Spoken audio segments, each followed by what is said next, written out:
नमस्कार, जय श्री कृष्णा। आज 16 ज्ञान यूट्यूब चैनल में आप सभी का स्वागत है।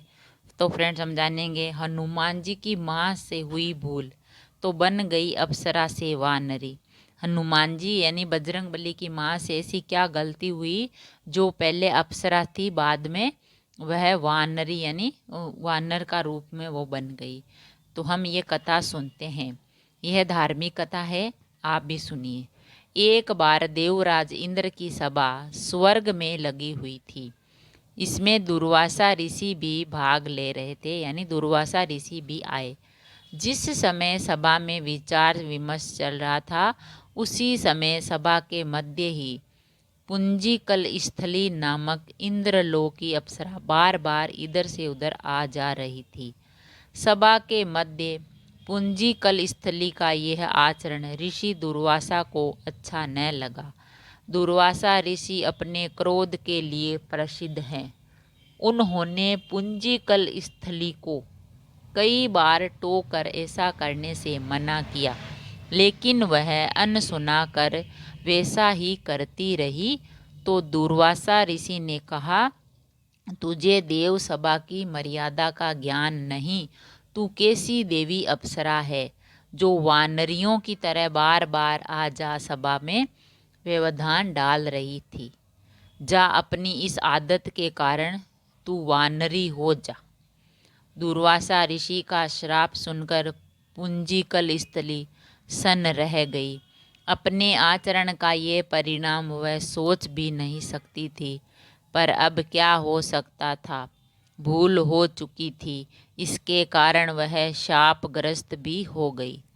उसने हाथ जोड़कर अनुनयन विनयन कर कहा, ऋषिवर, अपनी मूढ़ता के कारण यह भूल मैं अनजाने में करती रही और आपकी वर्जना पर भी ध्यान न दिया। सभा में व्यवधान डालने का मेरा कोई उद्देश्य न था। कृपा बताइए, अब आपके इस श्राप से मेरा उद्धार कैसे होगा। अप्सरा की विनती सुनकर ऋषि दुर्वासा पसीजे बोले, अपनी इस चंचलता के कारण अगले जन्म में तू वानर जाति के राजा वीरज की कन्या के रूप में जन्म लेगी और तू देव सभा की अप्सरा है। अतः तेरे गर्भ से एक महान बलशाली यशस्वी तथा प्रभु भक्त बालक का जन्म होगा। पुंजिक अप्सरा को संतोष हुआ। पुनर्जन्म में वानर राज वीरज की कन्या के रूप में उसका जन्म हुआ। उसका नाम अंजना रखा गया। विवाह योग्य होने पर इसका विवाह वानर राज केसरी से हुआ। अंजना केसरी के साथ सुखपूर्वक प्रभास तीर्थ में रहने लगी। इस क्षेत्र में बहुत शांति थी तथा बहुत से ऋषि आश्रम बनाकर यज्ञ आदि करते थे। एक बार ऐसा हुआ कि वन में विचरने वाला शंखबल नामक जंगली हाथी प्रमत्त को उठा तथा वन में उत्पात मचाने लगा।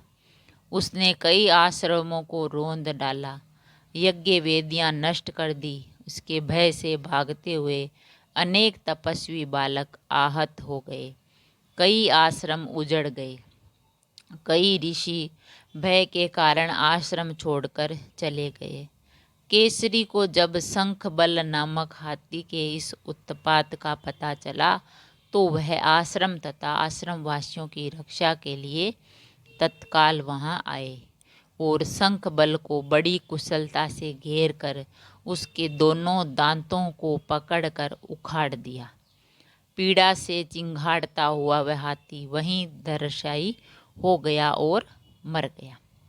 आश्रम की रक्षा के लिए उनके अचानक पहुंचने तथा हाथी को मारकर आश्रम वासियों को निर्भर कर देने वाले केसरी का ऐसा बल देखकर ऋषि मुनि बहुत ही प्रसन्न हुए और केसरी के पास आकर आशीर्वाद देते हुए कहा, वानर राज केसरी, जिस प्रकार तुमने आज हम सबकी तथा आश्रम की रक्षा की, इसी प्रकार भविष्य में तुम्हारा होने वाला पुत्र पवन जैसे वेग वाला होगा तथा रुद्र जैसा महान बलशाली होगा और तुम्हारे बल तेज के साथ साथ उसमें पवन तथा रुद्र का तेज भी रहेगा। केसरी ने कहा, ऋषिवरों, मैंने तो बिना किसी कामना के प्रमत्त हाथी को, जो किसी प्रकार का वंश में नहीं आ रहा था, किसी के भी वंश में नहीं आ रहा था, तो मार कर आपकी इस यज्ञ भूमि को निर्भर किया है, निर्भय किया, रक्षा की है। आपका दिया यह स्वत आशीर्वाद मुझे शिरोधार्य है, मुझे स्वीकार है। केसरी ऋषियों को प्रणाम कर चले गए। समय आने पर अंजना के गर्भ से एक बालक का जन्म हुआ। उसमें अपने बाल्यकाल से ही ऋषियों द्वारा दिए गए आशीर्वाद का तेज झलकने लगा। आश्रमों में वह पवन वेग की तरह जहाँ वहाँ पहुँच जाता। आश्रमों में विघ्न डालने वाले वन्य जीवों तथा दुष्ट व्यक्तियों को अपने अपार बल से खदेड़ देता। अपने इस पराक्रम से वह मद-मत हो गया जाता तथा अपने साथियों के साथ वह आश्रमों में क्रीड़ा करने लगता। उसको खेलने से कोई रोकता तो वह उसको भी तंग करने लगता। बालक तो था ही, उसके बाल कौतुक से जब ऋषियों को असुविधा होने लगी तथा उनके पूजा पाठ और यज्ञ में व्यवधान आने लगा, तो उन्होंने उसके स्वभाव में शांति लाने के लिए आशीर्वाद दिया। जैसा श्राप दिया कि तुम अपने बल को हमेशा भूले रहोगे, तब कोई तुम्हें आवश्यक होने पर तुम्हारे बल की याद दिलाएगा, तब फिर तुमसे अपार बल जागृत होगा। क्योंकि वह बजरंग हनुमान जी जो ऋषि मुनियों को परेशान करते थे, तो उन्होंने आशीर्वाद दिया, श्राप दिया कि तुम्हारा बल है जो हमेशा भूल रहोगे, कभी जब समय आएगा तभी तुम्हें उसको बल को याद दिलाओगे कि तुम्हें इतनी शक्ति है। क्योंकि हनुमान जी उन ऋषि मुनियों को परेशान करते थे। इससे वह बालक शांत स्वभाव का हो गया। केसरी नंदन ये बालक आगे चलकर हनुमान नाम से प्रसिद्ध हुआ। सीता जी की खोज के लिए जब कोई समुद्र पार करने का साहस नहीं कर सका और हनुमान जी चुप बैठे थे, तो जामवंत ने हनुमान जी को उनके बल की याद दिलाई तथा उन्होंने समुद्र पार कर सीता जी की खोज की। तो फ्रेंड्स, हमने सुनी अंजना माता की जो कहानी। हनुमान जी की जो माँ थी वह पहले अप्सरा थी, लेकिन ऋषि मुनियों के श्राप से वो दुर्वासा ऋषि के श्राप से वो अप्सरा से वानरी बन गई।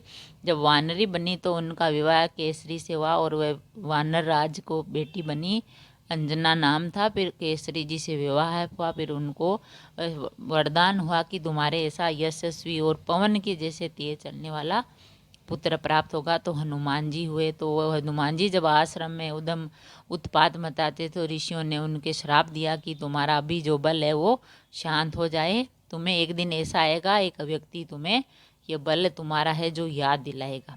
जब सीता माता की खोज में गए समुद्र पार करने के लिए, तो जामवंत जी ने हनुमान जी को याद दिलाया कि तुम इतने शक्तिशाली हो, तुम इतने बलवान हो, कुछ भी कर सकते हो, हवा के वेग की तरह हो तुम, तो कुछ भी कर सकते हो।